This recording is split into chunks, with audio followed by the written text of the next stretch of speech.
Почитуван господине Каралиовски, по тужбата што ја поднесовте против мене неделава, со која се обидувате да се одбраните пред вашите партиски диригенти за вистини кои вие лично ги изрековте и по демантот објавен на телевизија Канал Визија, зашто не можете да се носите со вистините за вашата диктаторска политика и реваншизам, и вам и на јавноста ви должам неколку појаснувања. Прво, да ви освежам меморијата.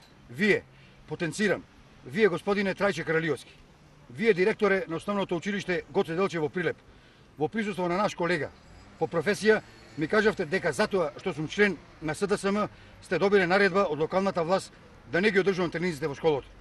И 100 тужби да поднесете, јас ја кажувам вистината, а вие повелете да се сочите со себе и вашите лаги.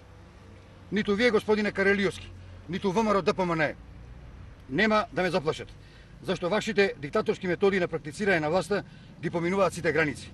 Не бирате ни место, ни луѓе, ни методи на закана. Наместо да ги терате колегите да ве штитат од вас самиот, а и пред да се соочите со правдата, треба да ја викнете на помош вашата совест и да си одговорите. Зошто вие лично, без никакви консултации со училишниот одбор, ми дозволивте да ја користам салата и при тоа да не побаравте ни официјално барање, ниту документација за клубот, а кога ве прашав за Кирија, ми рековте, ве цитирам, никој не плаќа, па не мораш ни ти.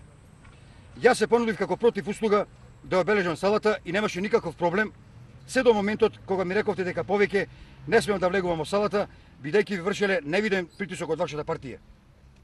При тоа напоменавте дека доколку сам успеам да ја убедам локалната власт, тогаш вие веднаш ќе ми отстапите салата за тренинзи.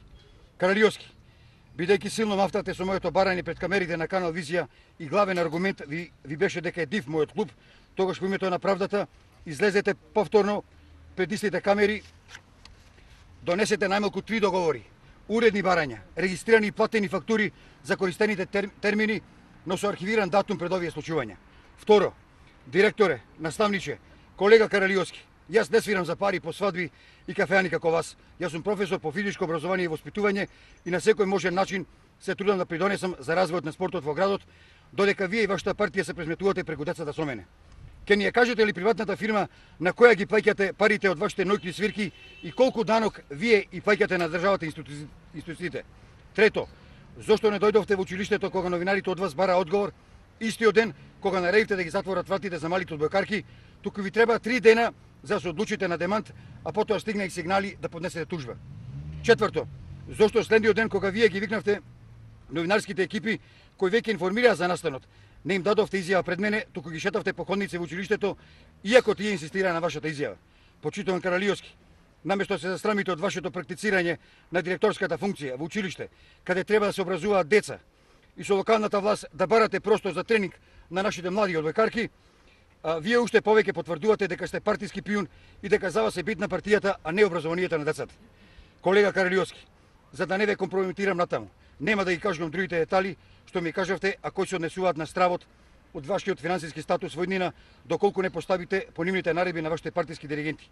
Крајно, кога тврдите дека нема политика во вашата одлука, наместо демант, требаше да одржите прес и да кажете дека побаравте и вие од локалната самоуправа решение каде ќе тренираат младите одбојкарки. Но Каралиовски, и јас, и родителите, новие деца и целата македонска јавност сме вчудоневидени од политичките методи на вашата партија. Вие веќе не знаете за граници. Ви благодарам. Сала да тренирам со овие деца. Ова е суштината. За кого се града салите? За кого се шири логото "Градиме здрава иднина"? Еве здрава иднина.